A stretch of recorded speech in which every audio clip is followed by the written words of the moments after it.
هثبت لكم النهارده ان 90% من الفيديوهات اللي بنشوفها على السوشيال ميديا متمنتجه غلط تماما، وعشان نقدر ان احنا نفهم الموضوع ده بشكل كويس هننتقل دلوقتي مع بعض على البي سي عشان نشرح عملي. تعالوا بقى يا شباب دلوقتي نحلل شويه شغل عشان نعرف ايه الغلطات اللي بتتعمل فيه. مبدئيا الشغل اللي موجود ده الشغل بتاعي انا شخصيا، ده من سنين السنين. الشغل ده وقتها كان مقبول، يعني نوعا ما كان مقبول، انما الشغل ده يعني نفس الغلطات اللي فيه لحد دلوقتي لسه بشوف ناس كتيرة جدا بتعملها، سواء ناس مبتدئة او ناس مستواها متوسط او ناس مستواها فوق المتوسط. والله لحد دلوقتي نفس الكلام ده بيتعمل، وساعات بشوف الكلام ده من ناس يعني بروفيشنال، يعني بتلاقي كده غلطات عندهم في النص زي اللي احنا ان شاء الله هنستعرضها النهارده. طبعا الشغل ده شغلي ومن زمان، فمش هلاقي افضل من كده او مش هلاقي حد اعمل له روستنج اكتر من نفسي. يعني طبعا ان شاء الله الدرس الجاي هيكون تقييم الشغل بتاعكم انتوا، فاللي مهتم بحاجه زي كده يدخل عندي على الانستجرام، هيلاقي اللينك في الديسكربشن، يبعت لي الشغل اللي هو افضل شغل عندك، افضل شغل عندك ابعته لي عشان نحلله كده مع بعض، نقول ايه الغلطات وايه العيوب. ومش هجامل خالص، يعني لو في حاجه غلط هقول عليها وهدمر الفيديو يعني. فلو انت جاهز ابعت لي حاجه زي كده. خلينا كده نبدا بده. نحو التميز والرقي نخطو خطواتنا في عالم تقني نضع فيه لمساتنا. نعمل بكل ثقة ومصداقية برؤية واضحة ومثالية. نبدع في تقديم خدماتنا بكل حب وفق أنظمة التكنولوجيا الحديثة. طبعا الترانزيشن اللي فات ده وفق أنظمة التكنولوجيا الترانزيشن اللي فات ده قفلني شويه، فصلني قوي يعني. فدي اول مشكله، ان انت دايما بتبص على استخدام الترانزيشنز والافكتس. انت عايز تستخدم ترانزيشن وافكت بس، مش مهم بقى بالنسبه لك ان انت توظفهم في المكان الصح، او هل هيكون الترانزيشن ده مناسب اللي انا استخدمه. لا، ناس كتيره جدا مش مهم بالنسبه لها اللي هم يفكروا طب ليه استخدم هنا ترانزيشن. هو بيسالش نفسه، هو بيستخدمه وخلاص، الموضوع بقى ايه، المهم ان انا استخدمت ترانزيشن وخلاص. فدي اول حاجه انا بشوفها. التكنولوجيا الحديثة سمارت هوم نحو نظام من انا شايف فيديو زي ده ما كانش ليه داعي، او ما بين اللقطتين دول ما كانش فيه اي داعي ان احنا نستخدم الترانزيشن الفلاشي قوي ده. تمام، حتى الترانزيشن يوجع العين. ودي برضو حاجة تانية انا باكد عليها، الاوفرليز او الترانزيشن او وات ايفر الحاجة دي ايه، طول ما هي فيها فلاش قوي او طول ما هي حاجة ساطعة او مشعة قوي، فحاول ان انت توظفها بشكل صح. تقلل شوية الاوباسيتي بتاعتها، تقللها هي ذات نفسها شويه، ما تستخدمهاش خالص. لان اللي بيتفرج على الفيديو عندك عنده اختيارين، يا هيسكاب خالص الفيديو، هيقلب الفيديو مش هيكمل فرجه عليه، يا هيتفرج عليه لو الفيديو حلو جدا وفيه بس الترانزيشن القوي ده. ففي ناس كتيره جدا بشوفها مستخدمه الترانزيشنز الفلاشي قوي دي بشكل والله هيدمر لنا عيوننا في يوم من الايام. فخلي بالك من استخدام الترانزيشنز دي. منزلي فعال وآمن، مراقبة عالية وتحكم عن شايف الترانزيشن ده برضو فصلني، ترانزيشن مش مناسب خالص. بنقول عليها ايه، شكله رخيص، ترانزيشن شكله رخيص، فمش حلو طبعا خالص. بعد عبر او ممكن نقول هو انت ممكن تستخدمه في شغلك عامه، بس هو مش متوظف صح. يعني احنا الكلام اللي احنا بنقوله ده مش قواعد ثابته، عادي انت خد منه الحاجه الصح وفكر فيها في شغلك، يعني اعمل ريليت للموضوع بشغلك انت. تمام، فانت ممكن توظفه بشكل صح، بس هو هنا استخدامه غلط، مش احسن حاجه ما بين اللقطتين دول. هاتفك الذكي لتعيش في عالم عمى حرفيا. حديث ومستقبل عصري، حيث تستطيع التحكم عن بعد بإغلاق أو فتح الأبواب. اللقطه اللي فاتت دي انا عارف ان هي لقطه الكلاينت اللي كان معايا ذات نفسه، بس هي لو كواليتي، لو كواليتي قوي. فهي في وقتها كان عادي، يعني كانت الحاجات دي بتعدي والفيديو ده هم كانوا مبسوطين بيه قوي وكل الكلام ده. عشان كده انا لما بقيم شغلي من سنين والله بضحك، بس بقول الحمد لله رب العالمين. اللقطه دي طبعا دلوقتي يعني خلاص الشركات اتطورت اكتر، الناس اتطورت اكتر، مفيش حد هيستخدم في الشغل بتاعه لقطه لو كواليتي او جودتها قليله جدا ومتدمره زي دي. طبعا الفيديو ده كان متصور، هم كانوا مصورينه بموبايل وكانوا مصورينه بالليل، فالامور كانت خربانه خالص. الأبواب والنوافذ كأبواب الكراج الخط. اللي فات ده صعب، اللي فات ده مش كروس ديزولف انا عامله، اللي فات ده قطعه، يعني ما بين عندنا فيديو 1 وفيديو 2 ما بينهم كان في فراغ. تمام، فانا ممكن اكون كنت بفكر ان انا اعملها كترانزيشن، بس حتى لو كترانزيشن فشكلها سيء، شكلها دروب فريم. قصة بالسيف. هنا بقى في حاجه غريبه. بص هنا المود بتاع الفيديو بشكل عام وورم، تمام، الكالر جريدنج وورم شويه، دافي. هنا تحس ان انت الترانزيشن فصلتك، او البتاع اللي في النص دي فصلتك، والالوان بتاعت الفيديو مختلفه خالص، مفيش اي جريدنج خالص، تحسها هنا كولد اكتر، الوان بارده اكتر. تمام، لان حتى اللقطه تقريبا متصوره في الفجر او متصوره في الغروب، مش عارف. بس هنا حاجه تانية خالص مختلفه عن الربع الاول من الفيديو، فطبعا شكلها سيء ويفصل اي حد بيتفرج على الفيديو. بالكراج الخاصة بالسيارات عن طريق حساس الباب الذكي ومفتاح الأباجور الذكي باستخدام بص اللقطه دي، المحمول بصورة انتقال. اللقطه بقى لها تقريبا على الشاشه قول مثلا 6 او 7 ثواني. ليه هنا اللقطه بقى لها 6 او 7 ثواني؟ اول حاجه اللقطه ما فيهاش اي حاجه جذابه، ما فيهاش حد مشهور طالع يتكلم، فالناس هتفضل يعني مش هتمل. ما فيهاش اي شغل معمول، ما فيهاش اي حاجه تخليني افضل اتفرج عليها. فبرضه هيبقى في حاله من الاثنين، الشخص يا هيسكيب الفيديو يا هيكمل وامره لله لو هو مهتم قوي بالمحتوى بتاع الفيديو. طب احنا ليه نوصل الشخص للدرجه دي او للمرحله دي؟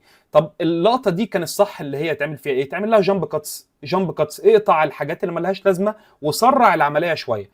احنا دلوقتي كبني ادمين بقى نسبه تركيزنا اقل قوي من زمان، وللاسف ده عيب، وربنا يرحمنا من كل الكلام ده. تركيزنا بقى اقل، عايزين نجري الفيديو ونتفرج عليه بشكل اسرع عشان نشوف اللي بعده. المنافسه بقت اكتر، بق في ناس كتيره جدا في السوق، فاللي مش مميز حاليا واللي مش جامد هيتاكل في السوق. تمام، الشغل العادي دلوقتي، الشغل العادي ما بقاش ليه مكان. تمام، فيا تعمل حاجه صح يا ما تعملهاش. فركز قوي في الغلطات اللي احنا بنقولها دي، لان الغلطات دي انا عارف ان انا هقولها وفي ناس برضه هتفضل تعملها. ركز قوي، ما ينفعش لقطه تفضل على الشاشه 7 و8 و9 ثواني وهي مش معمول فيها شغل، لقطه عاديه جدا لباب بيقفل.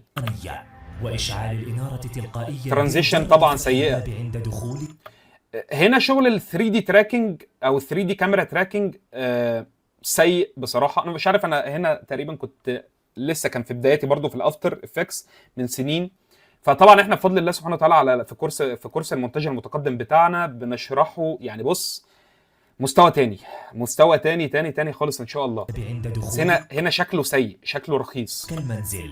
كما وتشتعل الإنارة تلقائيا عند وجود أي حركة قريبة منها باستخدام وعالي مهارة عالية وقياس. بص هو فيديو معلوماتي كمعلومات وكده، وفيديو تعريفي للشركة او فيديو يعني حاجة زي كده، فهو ماشي امره كمعلومات وكده، وان هو يوصل معلومة. بس فيجوالي او كاديتنج صعب يعني بصراحة، يعني سيء مش حلو. تعالى كده نشوف اللي بعده. انا من غير ما افتح الفيديو او اكمل الفيديو، السواد ده ما ينفعش تبتدي بيه، يعني في اغلب الشغل اللي هتشتغل عليه ما ينفعش تبتدي بحاجه زي كده. تخيل كده ان الفيديو ده في حد بيقلب على التيك توك او بيقلب على الانستجرام او اليوتيوب او اي حاجه، وشاف الفيديو بالشكل ده كده، فهو هيستنى هيسكاب على طول، هيسكرول، هيكمل. تمام، فبرضو نفس الكلام اللي انا بقوله لكم، الكلام ده مش قاعده ثابته، عادي ممكن تعمل الكلام اللي احنا بنقوله ده في شغل، بس هو هنا يعني مش حاسه خالص. ما تبتديش بالسواد ده. تمام،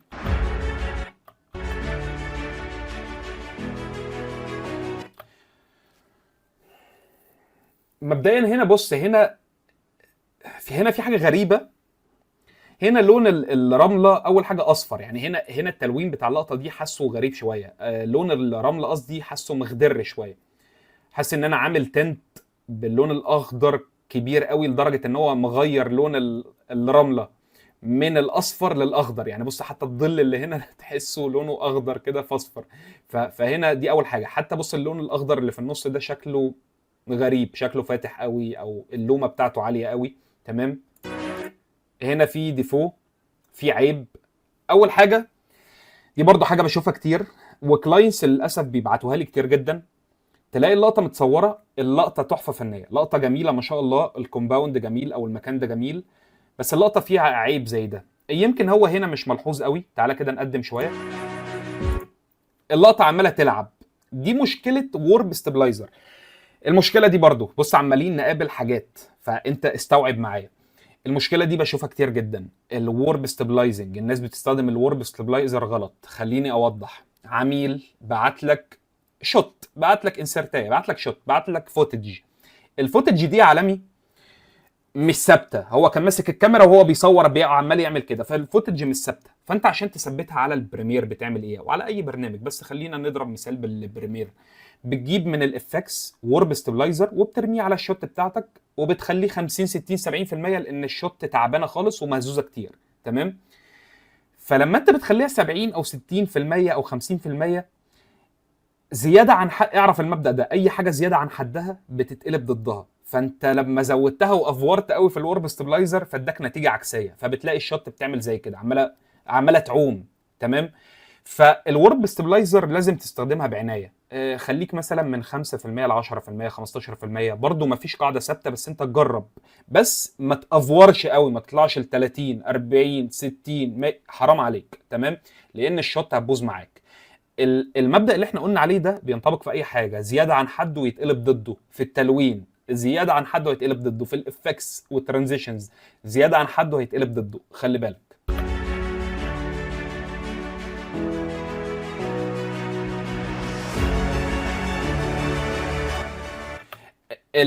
الحاجه اللي بعد كده انا بشوفها كتير جدا، طبعا هنا الالوان خربانه خالص، حتى بص اللون الاخضر وهتعرف ان الالوان خربانه. الحاجه اللي بشوفها كتير ان الناس بتستخدم الميوزك وبتوصلها للكليبنج. ايه مرحله الاوديو كليبنج او الميوزك كليبنج؟ سواء انت بتستخدم ميوزك او ما بتستخدمش ميوزك، فالقاعده دي اعرفها في الصوتيات عامه. الكليبنج هو ان مستوى الصوت المفروض ان هو بيبقى في الاخضر، اخره خالص، بدايات الاحمر اخره خالص. لا، هو بيوصله للاحمر. تمام. مستوى الصوت، المؤشر عندك بتاع الصوت على البريمير مثلا، فلما بيوصل للاحمر، تمام، بيعمل حاجه اسمها كليبنج. يعني الصوت ذات نفسه او موجات الصوت، الصوت ما فيهوش معلومات، بيبتدي ان هو يفقد المعلومات الصوت بتاعته.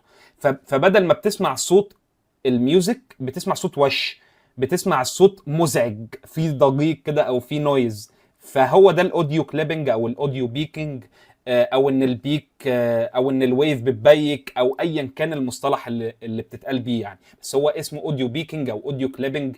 دايما وانت شغال على الصوت بتاعك على البريمير تخليه اخره عند الاخضر. تمام. في ناس بتقول ارقام وسالب 12 وسالب 6 وكل الكلام ده، انا ما بقتنعش قوي بالارقام، انا بقتنع بعيني واللي شايفاه وودني واللي سامعاه. ماشي. بص يا شباب، التصوير الدرون او التصوير الجوي، وانا بصور اي حاجه في الدنيا، اي حاجه، مش هنقول التصوير الجوي، انا دلوقتي هنعتبر ان البتاع ده كده كاميرا، تمام، وانا ماسك الكاميرا وانا ثابت كده، تمام.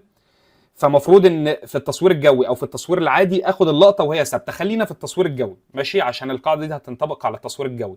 ما ينفعش في التصوير الجوي تجيبني وانا بعمل كده بالكاميرا، يعني ما تجيبش الحوده او اللفه. المصور هنا بص بيعدل الكاميرا عشان ياخد كادر تاني او زاويه تانيه من الشوت بتاعتنا. فبص مثلا، بص يعني عدل، هو عدل وكمل كانها عربيه كده بتركن او بتعدل عشان تلف ملف. فما ينفعش ناخد العدله دي. دايما في الدرون شوتس تاخد اللقطه الثابته. عادي لو بيعمل زوم ان، عادي لو بيعمل زوم اوت، تمام، عادي لو بيعمل دولي ان او دولي اوت. ما ينفعش اجيبه وهو بيلف يمين او شمال. ان شاء الله تكون وصلت لك تمام يعني. بص اللقطه هنا بتلعب ازاي. دي بقى الحته اللي انا كنت بكلمكم عليها، الديفوهات او العيوب اللي موجوده في اللقطات. بص، احنا شغلانتنا حلالين للازمات وحلالين للمشاكل. يعني الكلاينت لو بعت لك حاجه بايظه، شوت بايظه زي كده، بص الشوت كلها تمام، يا على جمال اللقطه، بس بص هنا يعني في تراش او في مخلفات، تمام. فانا هنا المفروض اقول للكلاينت ايه؟ المفروض انبهه، اقول له بص في لقطه هنا فيها شكل مش كويس، فهل نستخدمها ولا هتصور تاني مكانها ولا احذفها ولا اعمل ايه؟ في فيديو قبل كده كنت بقول لكم ان في ناس بتعمل مونتاج كواجب، يعني بيعمل كده الشغل وخلاص يرميه خد يا عم الكلاينت وخلاص. ده غلط قدام ربنا سبحانه وتعالى. يعني لازم ترضي ضميرك قدام ربنا سبحانه وتعالى وقدام نفسك، ولازم تبقى مميز. حاليا اغلب الناس للاسف مش مميزه، يعني يمكن 90% والله او اكتر من الفيديو اديتورز شغلهم عادي، عادي، شغلهم تقليدي. في نسبه صغيره جدا هي اللي مميزه. النسبه الصغيره جدا اللي مميزه هي اللي بتركز في الحاجات دي. في ديفو عندي في لقطه، عيب اهو، حاجه زي كده، في مش عارف ايه، في كذا. فاعمل شغلك بضمير، قول للكلاينت والله انا عندي لقطه زي كده مش عارف ايه. طيب هيقول لك والله احنا مش هنعرف ان احنا نريشوت، مش هنعرف ان احنا نعيد التصوير. هتقول له خلاص انا هتصرف، تكبر اللقطه شويه، حاول تخفيها بالافتر افكتس، حاول ان انت تعمل اي حاجه، بس اتصرف. ولو ما فيش حل قول له ما فيش خلاص حل، تمام. فانت بس ارضي ربنا سبحانه وتعالى عشان رزقك يعني ايه ربنا يبارك لك فيه. طبعا اللقطه مهزوزه. ماشي.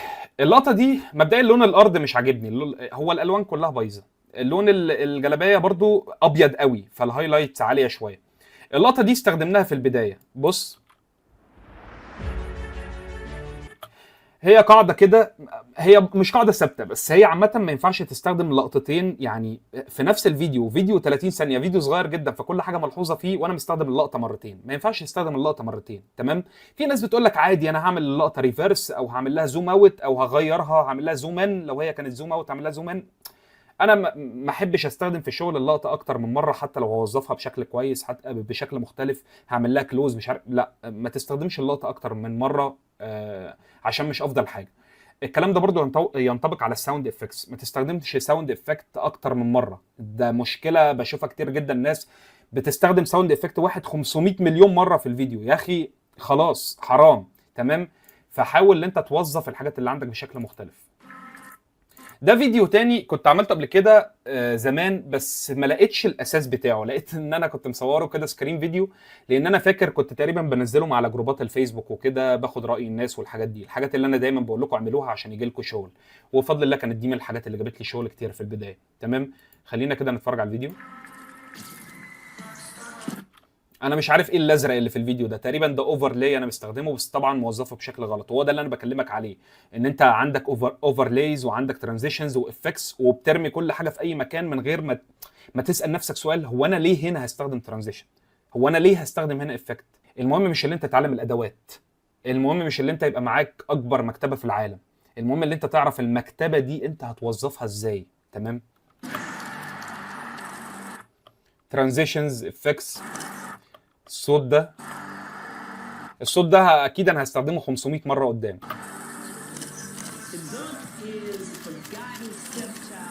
طبعا الصوت ده رخيص، يعني انا مش عارف انتوا سامعين ولا لا، هحاول اعلي شويه. ده عليت قوي صح. الصوت اللي هو تين تين تين تين تين، في هنا غلطتين. الساوند افكت مستخدم اكتر من مره ورا بعض، فشكله مش حلو، واعتقد هيستخدم تاني قدام. تاني حاجه الساوند افكت ذات نفسه مش متسنك، يعني مش مظبوط مع اللقطه اللي هي بتاعت الشوز، اعزكم الله. يعني المفروض ان كل لقطه يظهر فيها الجوردن او النايكي شوز ده، كل لقطه كات اون بيت، وبرده الساوند اون بيت او الساوند افكت اون بيت، يعني المفروض تيك تيك تيك تيك. بص هنا الصوت كمل بعد لما اللقطه خلصت، بص فضل مكمل بعد لما اللقطه خلصت. ودي برضو مشكله بنشوفها كتير، ان الفيديو اديتور ما بيبقاش مسنك الحاجه بتاعته بشكل صح، مش مسنك الصوت صح، ولا مسنك الساوند افكت صح، ولا قاطع على البيت، ولا كده كده كده وخلاص. فطبعا ده غلط، ده غلط، لازم تكون مميز. الان لا يوجد مكان لغير المميزين، بقى في منافسه كتير، فانت لو ما تميزتش هتلاقي شغل بس باسعار قليله. فعشان تلاقي شغل باسعار رهيبه، زي فاهم اسعار الافات الدولارات او مئات الدولارات، مش هنقول الافات الدولارات، لازم ان انت تكون مميز عشان يجي لك اسعار مميزه، تمام. الناس العاديين كتير وهاكد عليها. الصوت استخدم تاني، الساوند افكت، حتى يا ريته حتى صوت حلو عشان يستخدم تاني، تحسه صوت الشطر الرخيص. الصوت ده كان زمان وقت الفيديو ده كان الصوت ده عادي، كان جديد ساعتها وكان كويس، ما كانش ناس بتستخدمه كتير. حاليا الوضع صعب. الترانزيشن اللي انا قلت لك عليه، اللي هو الحاجات الفلاشي، ترانزيشن فلاشي قوي مش متوظف بشكل صح، فشكله طبعا سيء. طبعا هنا في اساس الستوري بورد، الستوري تيلينج، ازاي انا بقدر احكي قصه، ازاي بقدر اعمل ستوري بورد صح. القطعات ذات نفسها مش مظبوطه، الكاتس مش حلوه ومش مظبوطه. الحته الاخراجيه ناقصه جدا في الفيديو ده، مش موجوده تقريبا. ف دي حاجه انا مش هعلق قوي عليها تمام، لان يطول شرحها، احنا كده هندخل في قصه الاخراج. بس اللي انا عايز اقوله لك ان انت عشان تبقى مونتير لازم تفكر بعيون المخرج، لازم تفهم كل الكلام ده. لازم الحاجه الوحيده اللي هتميزك عن اي مونتير تاني عادي وشغل تقليدي ان انت تذاكر النظري. لو ما فهمتش النظري قسما بالله هيبقى مستواك عادي خالص، وهتعرف مني الكلام ده. يعني هترجع لي في الكلام ده بعدين هتقول لي والله يا احمد يا جندي انت عندك حق. تمام. skaters, punks, hip hop kids. The dunk was this democratic shoe. في هنا حاجه غريبه في البتاع ده. بص البتاع في هنا اوفرلاي انا مستخدمه غريب، عشان كده بقول لك انا زمان وقعت برضو في الغلطه دي، ان انا معايا عارف شويه افكس، معايا شويه اوفرلايز بستخدمها وخلاص. صوت سيء طبعا. first shoes, the color block. So you had big panels of the shoe that will block off the signature colors of the school that they represented. سو اللوجو بتاعي في الاخر احمد الجندي. طبعا دلوقتي مبقاش حد بقى بيستخدم اللوجو بتاعه في الاخر، خلاص يعني الموضوع. زمان كنت بفكر ان انا لما بستخدم اللوجو بتاعي على الشغل ان هو مش هيتسرق يعني وكده. بس دلوقتي الموضوع بقى خلاص، الناس بقت عارفه الشغل وكده، يعني ما حدش بقى بيسرق، حتى لو حد بيسرق بيتفضح بعديها يعني. فالحوار بقى تمام. طبعا انتوا عايزكم تبعتوا لي افضل حاجه عندكم، انا هحللها ومش هرحم فيها. يعني لو في حاجه غلط هقول عليها ان هي غلط، مش هجامل اي حد، عشان انت تتعلم وغيرك برضو يتعلم. وطبعا ما تنسوش كورس المونتاج المتقدم. كورس المونتاج المتقدم بفضل الله يعني قادر يخليك تتجنب 150% من الاخطاء دي. انا بشرح فيه كل الكلام ده، بتكلم فيه بقى عن كل الاخطاء بالتفصيل اللي موجوده في شغل المونتاج، بتكلم فيه عن الاخراج، بتكلم فيه عن الشغل النظري بالكامل. بص، اي حاجه هتغير مستواك كمونتير بفضل الله سبحانه وتعالى للمستوى اللي انا وصلت له، انا بشاركها معاكم. مش ببخل عنك في اي معلومه، بشرح لك نظري وعملي. بص ان شاء الله مستواك المادي بعد الكورس هيتغير، لان انت شغلك اسعاره هتتضرب في 10. مستواك الفني كشغل، ومستواك الاخراجي كشغل وكستوري تيلينج، ازاي تحكي قصه، ازاي تعمل ستوري بورد، ازاي تعمل قطعات صح. وان شاء الله تدعوا لي بعد الكورس، اللينك بتاعه في الديسكربشن. واشوفكم على خير في الدرس الجاي. ما تنساش بقى اللايك والسبسكرايب والحاجات الحلوه دي. اكتب لي كده كومنت يشجعني يعني، او اي كومنت عشان افضل مكمل في المحتوى ده. والسلام عليكم.